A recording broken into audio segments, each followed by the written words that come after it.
예, 금요 기도회에 나오신 여러분을 환영하고 축복합니다. 그림 한번 먼저 보여주십시오. 저 영화입니다. 저 천국의 아이들이라는 이란 영화입니다. 1997년쯤에 만들어진 영화로 제가 알고 있는데 제가 참 감명 깊게 본 영화 중에 하나입니다. 제가 이제 이란 가기 전에 저 영화를 보고 그 다음에 이란에 가서 2번인가 더 봤는데 볼 때마다 참 좋은 영화다 하는 생각을 했습니다. 제가 이제 영화 얘기를 가끔 합니다. 그래서 많은 사람들이 제가 영화를 굉장히 많이 보는 줄 아시는데 사실은 거의 안 봅니다. 요즘에는 거의 안 보는데 그 이유가 영화만 보면은 마치 수면제를 먹은 듯한 그런 효과가 일어납니다. 그래서 무조건 잡니다. 눈을 뜰 수가 없습니다. 너무 졸려서. 그래서 극장에 잘 안 가려고 그럽니다. 가면 돈이 아까워서 안 가려고 합니다. 잘 안 보는데 다 옛날에 본 영화들입니다. 혹시 여러분 저 보셨습니까? 혹시 보신 분 계십니까? 아, 예, 권사님 보시고, 예, 집사님 보셨고, 아, 2분밖에 안 계시네요. 참 안타깝습니다. 저 좋은 영화를 안 보셨다니. 제가 이제 저 영화 잠깐만 제가 말씀드리면은 혹시 이제 기회가 되시면은 보셔도 좋습니다. 보셔도 좋은데 이란에 있어서 테헤란에 이제 빈민가에 사는 아이입니다. 굉장히 가난한 아이인데 예, 이란에 그 테헤란에 가면은 남쪽으로 갈수록 못 살고 북쪽으로 가면은 굉장히 잘 삽니다. 북쪽에 가면 우리나라 강남 저리 가랍니다. 엄청나게 잘 사는데 밑에 가면 진짜 못 삽니다. 밑에 사는 아이인데 얘가 실수로 여동생의 신발을 잊어버립니다. 그래가지고 이제 신발을 살 수가 없습니다. 왜냐하면 가난해서 아빠한테 얘기를 못 합니다. 너무 미안해갖고. 그래서 이제 어떻게 하는가 하면은, 신발이 있어야지 학교라도 갈 거 아닙니까? 그렇죠? 이제 신발이 없으니까 그때 이제 일하는 어떤 학교가 어떤 시스템인가 하면 주간반 있고 오후반 있고 우리도 옛날에 그랬지 않습니까? 여러분 기억나시죠? 옛날에 나이 좀 아재들은 다 아실 텐데 옛날에 이제 70년대 80년대는 이제 학급이 모자라서 오전반 있고 그다음에 오후에 또 학교 가고 한 학교가 그렇게 했지 않습니까? 이란이 그랬습니다. 이란이 그랬는데 그래서 제가 저 알리라는 애가 열심히 이제 자기가 학교 갔다 와서 끝나면 막 불이 나게 달려옵니다. 왜냐하면은 신발을 자기 동생이 저기 있는데 저 동생이 신고 가야 되니까. 예, 그 이제 큰 신발을 이제 동생이 막 신고 다니면 다 떨어진 저 신발을. 그래갖고 운동회 할 때 제가 이제 기억나는 게 이제 운동할 때 체육 시간에 창피해가지고 발을 숨기고 저 조그만 애가 그랬던 게 이제 기억이 납니다. 그래갖고 그렇게 이제 막 맨날 뛰어다니고 살고 있는데 모티브 중에 하나가 뛰는 겁니다. 저 영화에 막 뛰어다니는데 하루는 선생님이 그러는 겁니다. 달리기 시합이 있는데 상이 있다는 겁니다. 1등상이 있고 2등상이 있고 제가 기억 안 납니다. 근데 3등상이 뭐냐? 운동합니다. 제가 저 아이가 알리가 눈이 번쩍 떼어져 갖고 나는 반드시 내가 저 상을 타리라. 그리고 이제 대회에 나가는 겁니다. 근데 이제 대회에 나가서 이제 달리기를 막 하는데 너무 이제 이기려고 하는 욕심 때문에 몇 등을 했겠습니까? 1등을 합니다. 근데 1등은 운동화가 아닙니다. 그래가지고 제가 막 웁니다. 1등을 하고 나서 막 울면서 집에 와갖고 연못이 있는데 거기서 이렇게 발을 담그고 있다가 다시 빵긋 웃는 그런 영화입니다.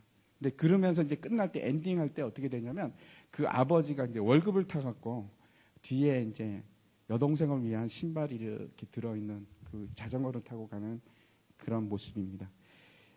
제가 이제 저걸 보면서 제가 왜 저런 이야기를 하는가 하면 저 제목이 천국의 아이들입니다. 이제 일어나려 하면 바츠허의 어세먼 하는 얘기인데 여러분 천국이 어떤 것일까요?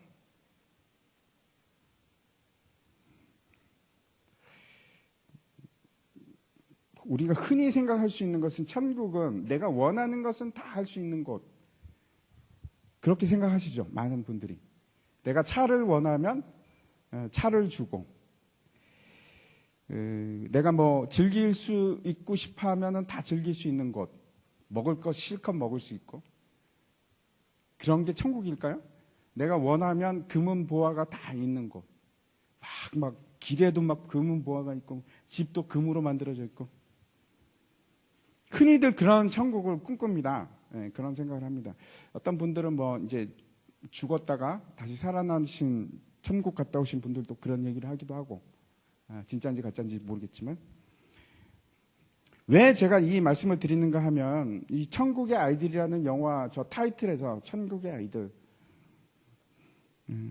아이들이 천국에 있다 하는 그런 이 마지디라는 그 영화 감독이 만든 영화인데 우리에게 아주 좋은 인사이트를 줍니다. 그게 뭔가 하면 왜 알리가 그리고 그 알리의 동생 저 여자애가 천국의 아이들일까?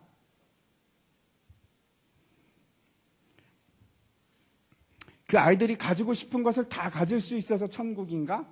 아니요. 그 상황은 전혀 반대입니다. 오히려 굉장히 힘든 상황입니다. 그런데 왜 저 아이들을 천국의 아이들이라고 했을까? 알리라는 저 소년이 천국을 누릴 수 있었던 이유가 무엇이라고 생각합니까? 저 아이는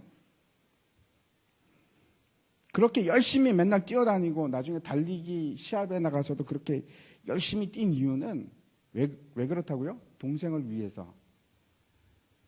동생을 위해서. 그 동생의 신발 문제를 해결해 주기 위해서. 그리고 그 가난한 아버지에게 누가 되지 않으려고, 짐이 되지 않으려고. 그래서 역설적으로 뭐라고 얘기를 하냐면은 역설적으로 그 소년의 마음은 천국이었다 이렇게 얘기를 하는 겁니다. 그래서 이제 마지막 장면 보면 지금도 막 마음에 남아 있는데 방긋 그 금붕어를 보면서 방긋 웃는 그 모습이 생각이 납니다. 저 삐 소리가 나는 게 왜 소리가 날까요? 예수님께서 떡 5개, 보리떡 5개와 물고기 2마리로 5,000명을 먹이셨습니다. 그랬더니 사람들이 어떻게 했는가 하면 예수님을 왕으로 삼으려고 합니다. 왕으로. 근데 그때 예수님께서 뭐라고 말씀을 하시는가 하면 저들이 나를 찾은 까닭은 표적을 보았기 때문이 아니고 그들이 배불렀기 때문에 나를 찾아왔다 이렇게 얘기를 합니다. 그러면서 뭐라고 하시는가? 나는 생명의 떡이니 나를 먹으라. 그리하면 너희가 영원히 줄이지 아니할 것이다 이렇게 말씀을 하십니다. 예수님께서 이 땅에 오신 이유는 떡을 주기 위해서 오신 것이 아니고 그렇죠. 배부르게 하기 위해서 오신 것이 아니고 주기 위해서 주는 삶을 살기 위해서 다시 말씀드려서 그 왕이 된다는 것이 어떤 건가 하면 지배하는 왕이 아니고 예수님께서 우리에게 보여주신 그 통치는 섬기는 통치입니다. 섬기는 통치. 예수님께서는 이 땅에 오신 이유가 섬기기 위해서 오셨습니다. 아마 이 땅에서 우리가 살고 있는 이 세상에서 가장 천국과 가까웠던 곳이 어딜까요? 예, 성경에 나옵니다. 에덴 동산이 가장 천국에 가까웠을 겁니다. 그런데 그 가장 가깝게 천국이 구현된 곳이 에덴 동산이 있는데 그 에덴 동산에 하나님께서 사람을 주시면서 하신 말씀이 1장 28절인데 같이 한번 읽도록 하겠습니다. 시작. 하나님이 그들에게 복을 주시며 하나님이 그들에게 이르시되 생육하고 번성하여 땅에 충만하라. 땅을 정복하라. 바다의 물고기와 하늘의 새와 땅에 움직이는 모든 생물을 다스리라 하시니라. 땅을 뭐라고 하십니까? 땅에 충만하라. 땅을 정복하라. 다스리라. 이렇게 얘기하시면서 그런데 그 다스리라고 하시면서 뭐라고 명예하셨는지 실제로는 어떻게 행하셨는지 한번 보여주십시오. 2장 15절입니다. 같이 다시 한번 읽겠습니다. 여호와 하나님이 그 사람을 이끌어 에덴 동산에 두어 그것을 경작하며 지키게 하시고 중요한 단어가 경작하다라는 뜻입니다. 아바드라는 말씀인데 저게 무슨 뜻인가 하면 옛날에 했는데 여러분 아마 기억 못 하실 겁니다. 이 아바드라는 것이 경작하다라는 뜻도 될 수 있습니다. 그런데 기본적인 뜻이 뭔가 하면 섬기다. 그것도 뭘로 섬기는 건가? 종으로 섬기는 것을 얘기합니다. 그뿐만 아니고 이제 아바드라는 단어에서 나오는 파생된 단어가 뭐냐면 종입니다. 종. 뭐라고 얘기하시냐면 하나님께서 아담을 뭘 시키셨습니까? 너는 충만하고 정복하고 다스리라. 그러면서 실제로 시킨 일은 뭐라고요? 종으로 섬기는 일을 시키셨습니다. 뿐만 아니고 저 아바드라는 뜻이 어떤 뜻이냐면은 예배하다라는 뜻이 있습니다. 그래서 종이 된다는 거 다시 한번 생각해 보십시오. 그러니까 정복하고 충만하고 정복하고 다스리는 것이 도대체 뭔가? 한마디로 말씀드리면 아바드, 그 다음에 지키는 거.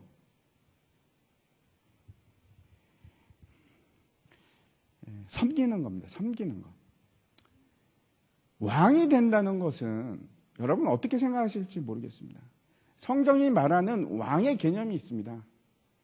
왕이 되고 내가 다른 사람의 위로 올라가고 그들을 통치하고 다스리는 것이 뭔가? 섬기는 겁니다. 섬기는 거. 우리가 잘 알고 있듯이 우리는 거룩한 하나님의 백성일 뿐만 아니고 왕이고 제사장입니다. 그렇죠? 그래서 베드로전서 2장 9절에 제가 한번 읽어보겠습니다. 그러나 너희는 택하신 족속이요 왕 같은 제사장들이요 거룩한 나라요 그의 소유가 된 백성이니 이는 너희를 어두운 데서 불러내어 그의 기이한 빛에 들어가게 하신 이의 아름다운 덕을 선포하게 하려 하심이라. 성경에서는 계속해서 우리가 뭐라고 어떻게 된다고 얘기하시냐면 그리스도와 함께 이 세상을 통치하리라 라고 얘기를 합니다. 우리가 통치자가 된다고 얘기하시는데 그 통치가 도대체 뭔가? 우리가 왕이 되고 제사장이 되어서 뭘 할 건가? 뭘 한다고요? 섬기는 것. 남을 위해서 사는 삶을 사는 것이 그게 통치하는 방법입니다. 남에게 나를 주는 것, 그게 섬김입니다.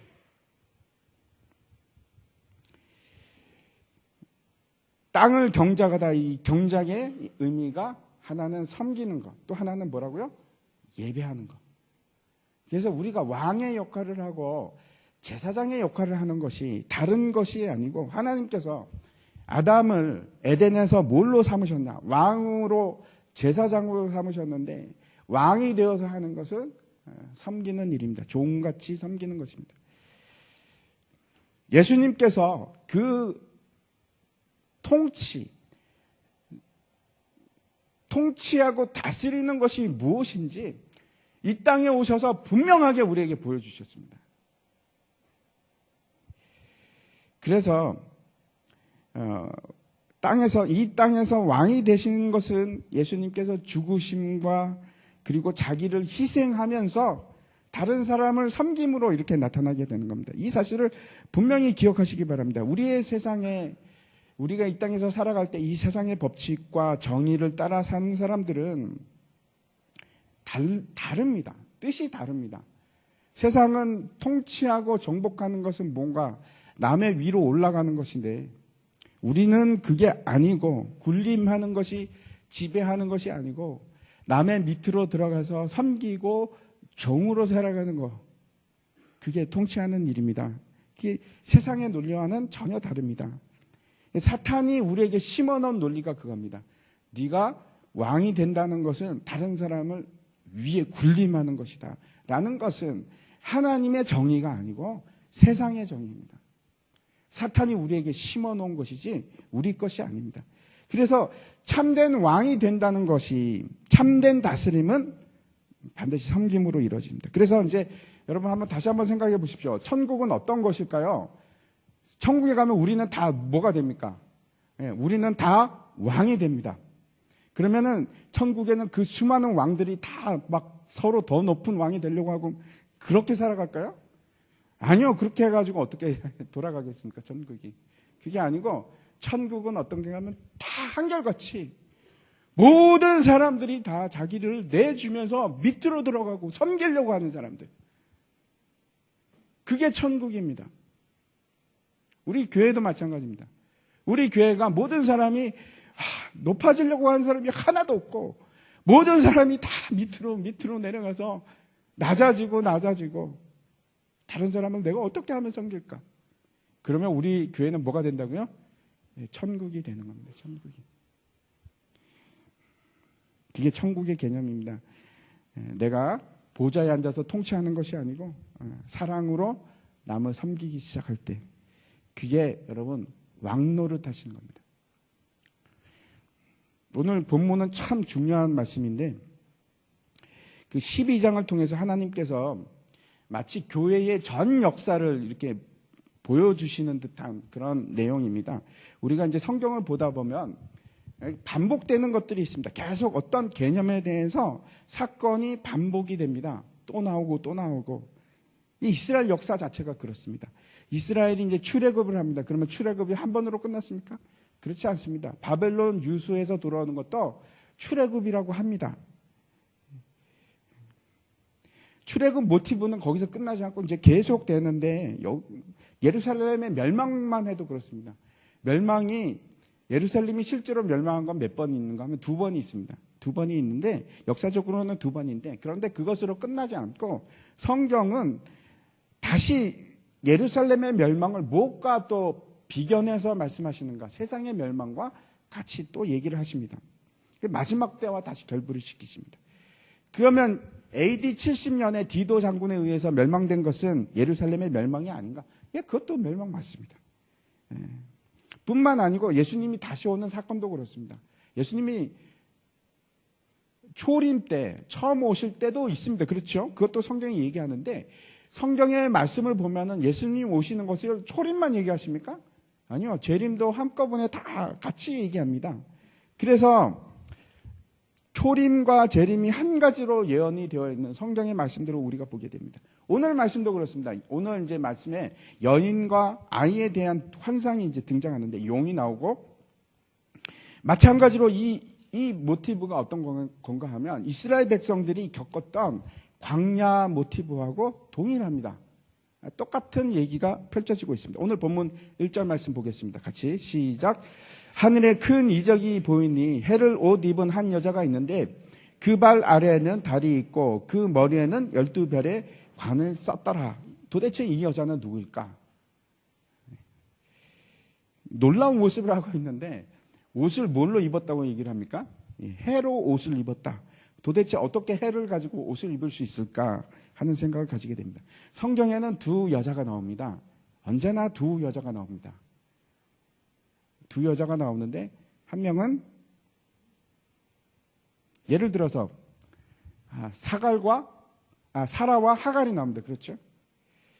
요한계시록에서도 여기서도 2 여자가 나오는데 한 명은 이렇게 해를 옷 입은 여자고 또 한 명은 음녀입니다. 그런데 이곳에 나오는 여자는 해를 옷으로 입고 있고 17장에 보면 음녀가 나오는데 무슨 옷을 입고 있는가? 붉은 옷을 입고 있습니다. 붉은 옷은 무엇을 상징합니까? 피를 상징하기도 하고 또 한 가지는 죄를 상징합니다. 그래서 이사야서 보면은 너희 죄가 진홍같이 붉을지라도 양털같이 희게 되리라 이렇게 말씀하지 않습니까? 흰 것은 의로운 것을 얘기하는 것이고 그리고 붉은 것은 죄를 얘기합니다. 분명히 그렇게 대조를 이루는데 해와 같은 빛으로 옷을 입었다. 그 옷에서 광채가 드러납니다. 그 찬란한 모습을 말씀하고 있는데 그렇죠. 당연히 우리가 상상할 수 있습니다. 이해할 수 있는데 거룩하구나. 그리고 영광 속에 있음을 또 의로움을 상징하는구나. 우리가 분명히 알 수 있습니다. 성경은 우리를 어떤 사람으로 불렀냐 하면은 예수 그리스도의 정결한 신부로 우리를 불렀습니다. 그래서 예수 그리스도는 어떻게 표현되는가? 우리의 신랑으로 표현됩니다. 고린도후서 11장 2절 말씀입니다. 제가 한번 읽겠습니다. 내가 하나님의 열심으로 너희를 위하여 열심을 내노니 내가 너희를 정결한 처녀로 한 남편인 그리스도께 드리려고 중매함이로다. 이렇게 말씀하고 있습니다. 우리는 신부, 여인, 해를 옷 입은 여인, 교회를 얘기합니다.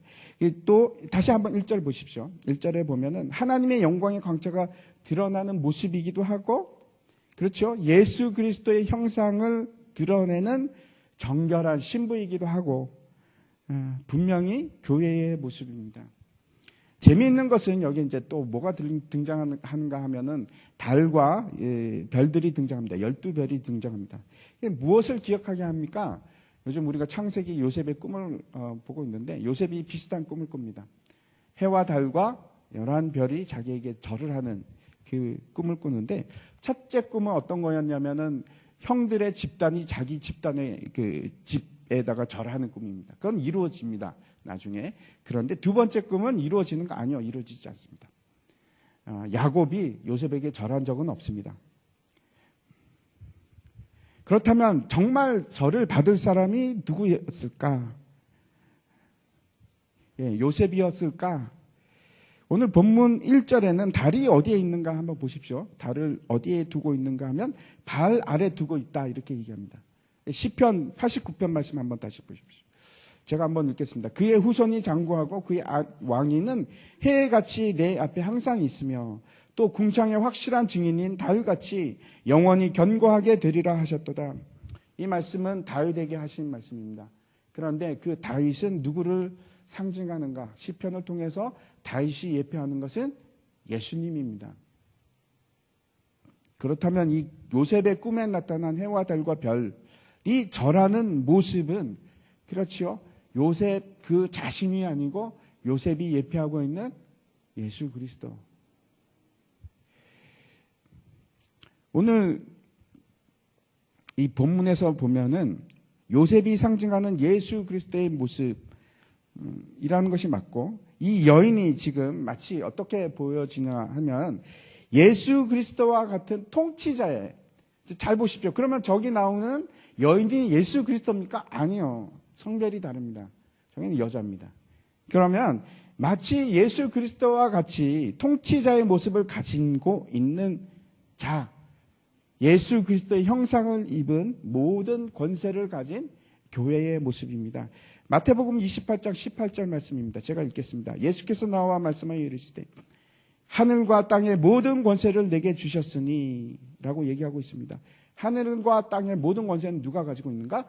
예수께서 가지고 계십니다. 그런데 그 예수의 권능을 성령을 통해서 우리에게도 주십니다. 그래서 사도행전 1장 8절에 보면 오직 성령이 너에게 임하시면 너희가 권능을 받고 예루살렘과 온 유대와 사마리아와 땅끝까지 이르러 내 증인이 되리라 라고 하십니다. 하나님께서 그 모든 권세를 예수님께 주시고 그 권세가 누구에게 주어지는가? 그의 몸된 교회에 주어집니다. 그리고 그 교회는 누군가? 저와 여러분입니다. 물론 우리가 아직 해로 옷 입고 있지는 않습니다. 누가 우리를 보면서 막 눈이 부시다, 막 해 같아, 막 이러지는 않지 않습니까? 하지만 우리의 본질은 그런 모습입니다. 우리가 아직 이게 다 이게 깨끗이 닦여 있지 않아서 그렇지 우리의 본질은 해 같은 사람들입니다. 예수 그리스도와 함께 우리는 하나님의 자녀가 되었고 또 왕으로 통치하는 사람들입니다. 그렇지만 그 통치함에 대해서 다시 한번 생각해 보십시오. 제가 앞에서 말씀드렸는데 우리의 통치는 어떤 통치입니까? 군림하는 통치입니까? 아니요. 섬기는 통치입니다. 섬기는 통치. 사랑으로 섬기는 왕이 되는 겁니다. 그래서 천국에 대해서 여러분 다시 정립하시기 바랍니다. 천국은 어떤 것인가? 모든 사람이 나를 섬기고 나도 모든 사람을 다 섬기고 그것보다 더 천국이 어디 있겠습니까?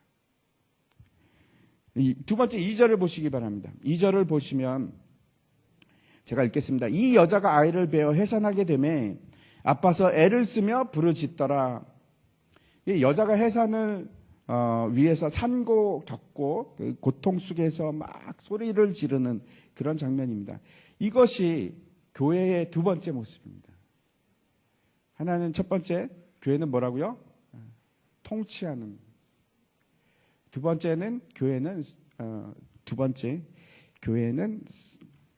아들을 해산하는 자가 바로 교회입니다. 이것이 환난을 당하는 이스라엘의 모습을 그리고 있는 장면이기도 한데 저는 모르겠습니다. 아이를 낳지 않아갖고 그 해산의 고통이 얼마나 큰지 모릅니다. 저 아내도 모릅니다. 둘 다 수술을 해가지고 모를 것 같습니다. 요즘에는 무통주사도 맞고 수술도 하고 그래서 잘 느끼지 못할지도 모르겠는데 뭐 제가 알고 있기는 고통 중에서 가장 큰 고통이 무엇인가 하면 산고의 고통이 틀림없는 것 같습니다. 이사야서 66장에 이렇게 얘기를 하고 있습니다. 이사야서 26장 17절 먼저 보겠습니다. 여호와여, 잉태한 여인이 산기가 임박하여 산고를 겪으며 부르짖음 같이 우리가 주 앞에서 그와 같으니이다. 우리가 막 산고 때문에 소리를 지르는 것. 이것은 이제 어떤 장면인가 하면 이스라엘이 아이를 낳지 못하고 그 고통이 얼마나 잉태하지 못하고 어떤 그 하나님의 원하시는 예수 그리스도의 형상을 만들어내지 못했을 때 그 고통을 지금 얘기하는 겁니다. 이사야서 66장도 한번 보여주시기 바랍니다. 제가 다시 한번 읽겠습니다. 시온은 진통을 하기 전에 해산하며 고통을 당하기 전에 남자를 낳으리니 이러한 일을 들은 자가 누구이며 이러한 일을 본 자가 누구이냐. 나라가 어찌 하루에 생기겠으며 민족이 어찌 순식간에 태어나겠느냐. 그러나 시온은 진통하는 즉시 그 아들을 순산하였도다. 여기서 시온은 이스라엘을 얘기하는 것이고 또한 교회를 상징하는 것입니다. 뿐만 아니고 성경에서는 여자가 아이를 낳는 장면을 너무나 많이 그리고 그 고통에 대해서 굉장히 많이 언급하고 있습니다. 그 처음 시작이 여러분 기억나십니까? 어디인지? 창세기 15장에 있습니다. 그 말씀을 한번 보도록 하겠습니다. 같이 읽겠습니다. 시작.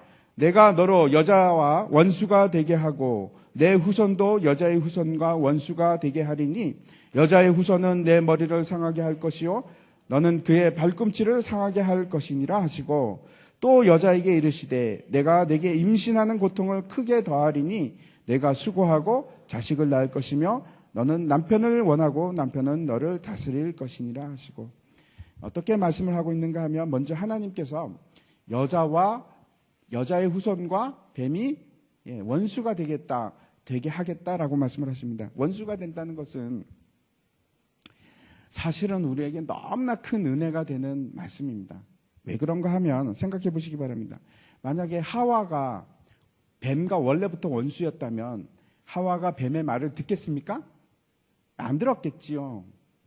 선악과 열매를 먹으라고 해도 안 먹었을 겁니다. 둘이서 그런 원수지간이 아니었습니다. 그런데 만약에 우리가 거듭남으로 뱀과 원수지간이 되었다. 그러면은 여러분 우리 속에 어떤 마음이 있냐면 사탄은 무조건 우리가 경계심을 가집니다. 그렇지 않습니까? 미혹하고 속이고 들어오지 않는 이상 다시는 우리 앞에서 뱀의 그 정체 그 자체로 우리에게 올 수는 없습니다. 우리는 원수라는 것을 분명히 알고 우리는 싫어합니다. 사탄을 반드시 그냥 분명하게 싫어합니다. 그게 어떤 때는 아주 좋게 보인다고 할지라도 이것이 사탄의 것이다 그러면 무조건 싫습니다. 우리는 경계할 수밖에 없습니다. 그게 은혜입니다. 그리고 그 여자의 후손은 뭐라고 얘기하는가 하면 뱀의 머리를 상하게 할 것이다. 그리고 뱀은 여자의 후손의 발꿈치를 상하게 할 것이다. 이렇게 얘기를 합니다. 전쟁이 시작된 겁니다. 그때부터 전쟁이 시작된 겁니다. 그런데 그 전쟁이 언제 끝납니까? 예수님께서 십자가에서 달리시고 부활할 때 그때 끝이 납니다. 그리고 아주 중요한 사실을 16절에서 얘기하고 있는데 한번 보십시오. 여자가 즉 교회가 해산을 하기 위해서는 반드시 무엇이 필요하다고 얘기합니까? 고통이 임한다. 고통이 있다라고 얘기를 하고 있습니다. 아들을 낳는다는 것이 그렇게 큰 일입니다. 힘든 일입니다. 그냥 낳는 것이 아니고 수고함으로 자식을 낳을 것이다. 이렇게 얘기하고 있습니다. 그런데 여기서 좀 이상하지 않습니까? 무슨 말인가 하면 우리가 알기로는 예수 그리스도께서 그렇죠. 예수님께서 그 보내신 성령을 통해서 교회가 만들어졌습니다. 그런데 여기서는 어떻게 얘기를 하고 있는가 하면 여자, 즉 교회가 아들을 낳는다라고 얘기를 하고 있습니다. 그렇죠. 반대로 얘기합니다. 근데 성경을 보시면은 성경은 계속해서 낳는 얘기를 합니다. 누가 누구를 낳고 누가 누구를 낳고 누가 누구를 낳고 그래서 마지막에 마지막 낳은 사람이 누굽니까? 예수님입니다. 거기서 끝이 납니다. 이 이야기는 마지막 예수 그리스도가 탄생함으로 끝이 나는데, 그런데 그것으로 완성된 것이 아니고 교회 역시 마찬가지입니다. 교회가 해야 하는 일은 예수 그리스도의 형상을 다시 잉태하는 겁니다. 그것이 교회의 사명입니다. 우리 자신이 바로 교회인데 우리도 마찬가지입니다. 우리의 모습이 무엇이 되어야 하는가? 아들을 낳는 모습, 고통 중에 아들을 해산하는 모습이 우리의 모습이 되어야 됩니다. 근데 그것은 쉽게 되는 것이 아니고 지극히 큰 부르짖음, 산고를 통해서만 이루어집니다. 이에 대해서 예수님께서도 말씀을 하셨습니다. 요한복음 한번 보여주시기 바랍니다. 제가 읽겠습니다. 내가 진실로 진실로 너에게 이르노니 너희는 곡하고 애통하겠으나 세상은 기뻐하리라. 너희는 근심하겠으나 너희 근심이 도리어 기쁨이 되리라. 여자가 해산하게 되면 그 때가 이르렀으므로 근심하나 아이를 낳으면 세상엔 사람 난 기쁨으로 말미암아 그 고통을 다시 기억하지 아니하느니라. 지금은 너희가 근심하나 내가 다시 너희를 보리니 너희 마음이 기쁠 것이요 너희 기쁨을 빼앗을 자가 없으리라. 이 말씀은 어떤 말씀인가 하면 예수님께서 십자가 사건을 앞두고 하신 말씀입니다. 그 십자가의 고통을 통해서 일어나는 일들을 뭐라고 얘기하면 여기서 산고라고 얘기를 하고 있고, 그러나 그것이 뭐가 된다고 얘기하십니까? 기쁨이 된다. 이 말씀은 그러나 죽으면 반드시 기쁨이 되어서 부활에 이르리라 하는 말씀입니다. 제가 다시 말씀드리면은 반드시 우리가 영광을 받기 위해서는, 이르게 하기 위해서는 해산의 고통이, 다시 말씀드려서 십자가의 고통이 따릅니다. 하지만 이 십자가의 고통은 지나고 나면은 뭐가 찾아오냐면 우리에게 부활의 기쁨이 찾아옵니다. 이것이 아이를 낳는 기쁨이다 라고 말씀하고 있는 겁니다.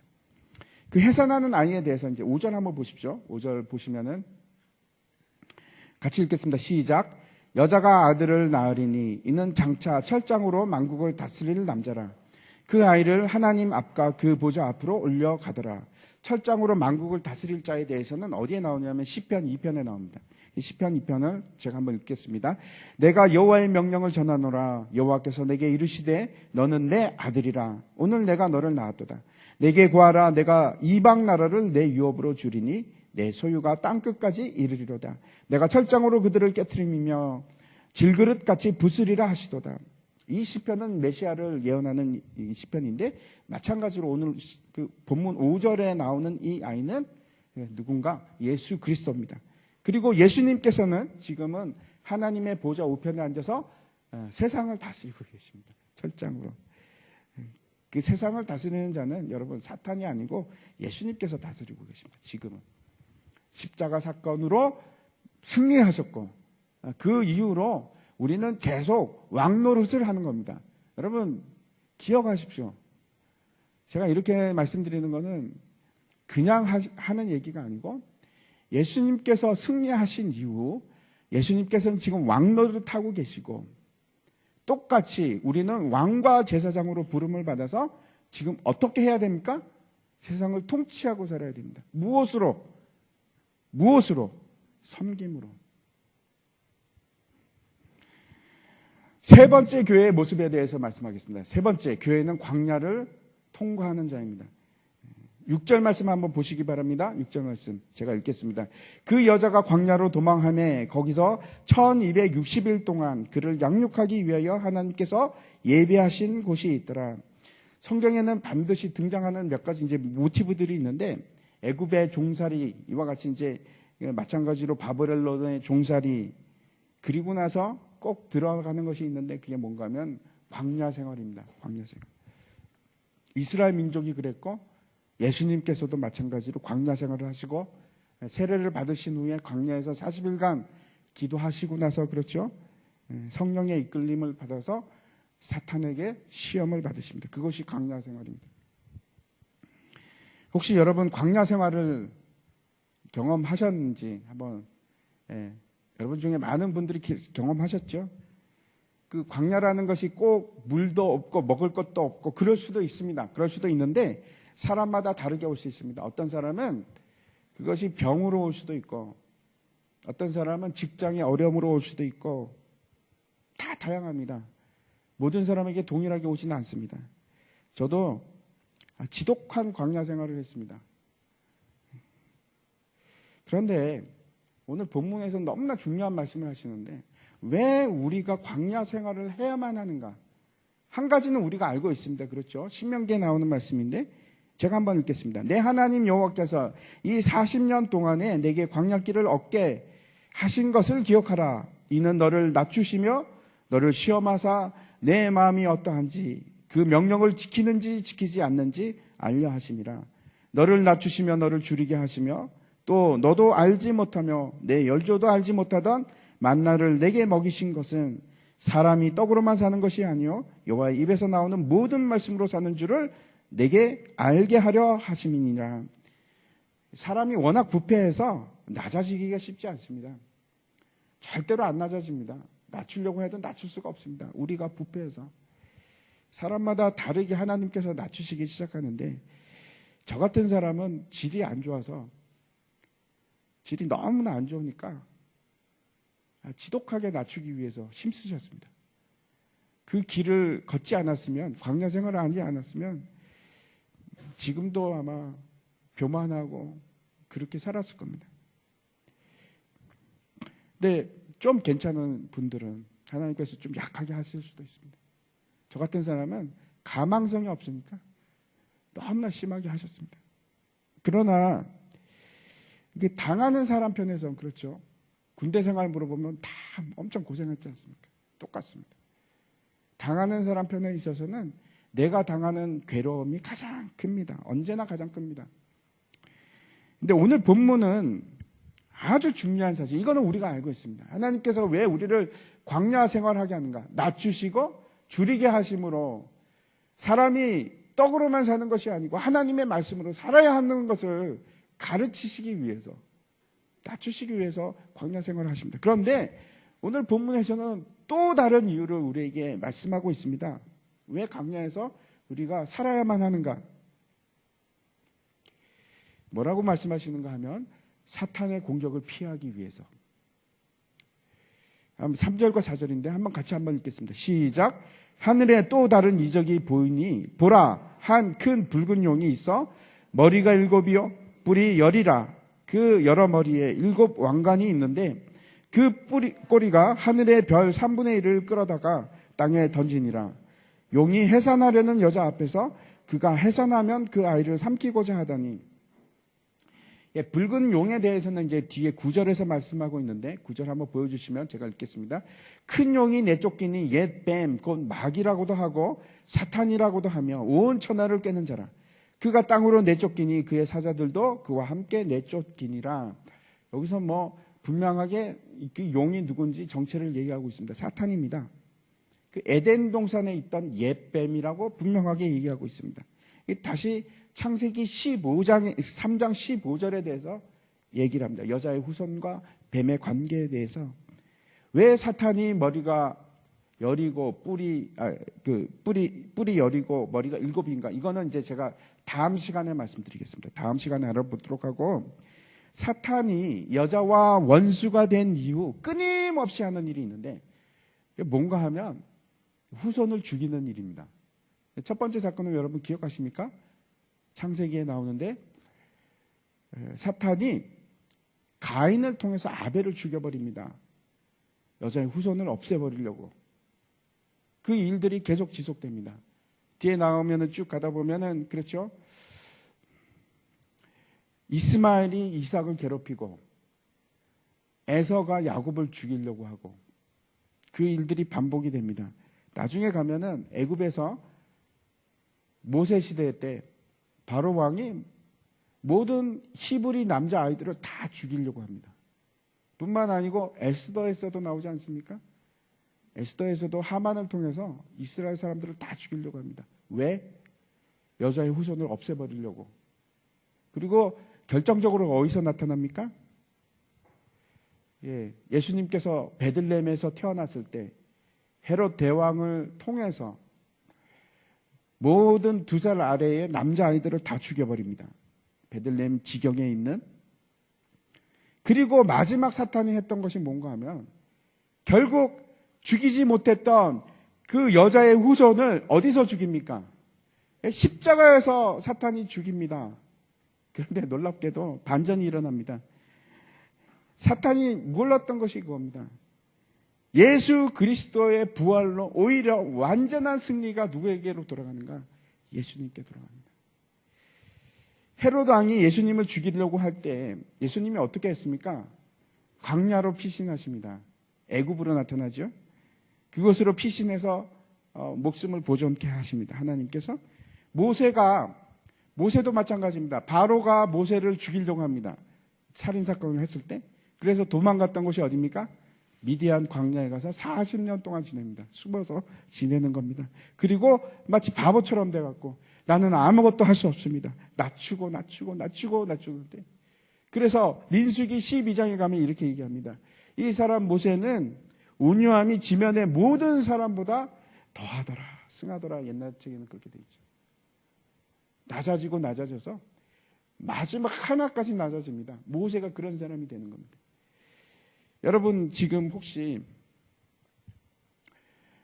광야 생활을 하고 계신 분이 계십니까? 어쩌면 하나님께서 여러분을 너무나 소중히 여기셔서 지금 예수 그리스도를 잉태케 하기 위해서 광야로 피난하게끔 하신 줄도 모릅니다. 사탄으로부터 여러분이 아이를 해산하는 것을 지켜내기 위해서, 보호하시기 위해서,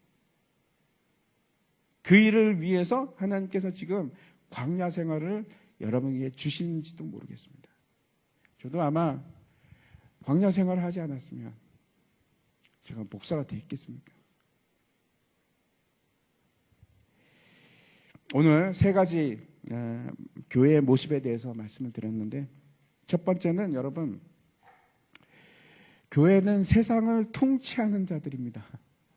여러분은 세상을 왕으로 통치하시는 분들입니다. 잊지 마시기 바랍니다. 그런데 그 통치의 개념은 내가 지배하고 위에 올라서는 것이 아니고 밑으로 내려가는 거예요. 섬기기 시작할 때 그것이 진짜 통치가 됩니다. 또 하나님을 예배하는 것이 통치자의 모습입니다.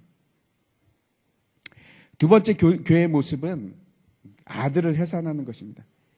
내 속에서 예수 그리스도를 낳는 것. 여러분, 그건 너무나 고통스러운 일입니다. 내 모습이 변해서 예수 그리스도가 나를 통해서 해산될 수 있다는 거 한번 생각해 보십시오. 얼마나 많은 내 자신에게 고통이 되는지. 그런데 분명한 것은 여러분을 통해서 예수님이 드러나셔야 됩니다. 여러분의 얼굴 가운데서 예수님의 형상이 드러나기 시작해야 됩니다. 그것이 교회입니다. 그리고 세 번째, 교회의 모습은 어떤 건가 하면 광야를 통과해야 하는, 1260일 동안 광야를 통해야 하는 그런 모습입니다. 여러분을 낮추시고 저와 여러분을 줄이게 하시고, 먹을 것이 없어서 줄이게 하시고, 그래서 사람을 만들어 가십니다. 하나님 아니면은, 하나님의 말씀 아니면은 내가 도저히 살아갈 수가 없습니다. 하나님, 내가 하나님의 말씀, 예수 그리스도만 의지합니다. 라는 고백이 나올 때까지 여러분을 광야길로 걷게 하십니다. 그런데 그게 다가 아닙니다. 왜 광야길로 가게 하시냐? 여러분이 예수 그리스도를 해산하게 하기 위해서, 보호하게 하기 위해서, 악의 세력으로부터 보호하게 하기 위해서. 다 같이 우리가 찬양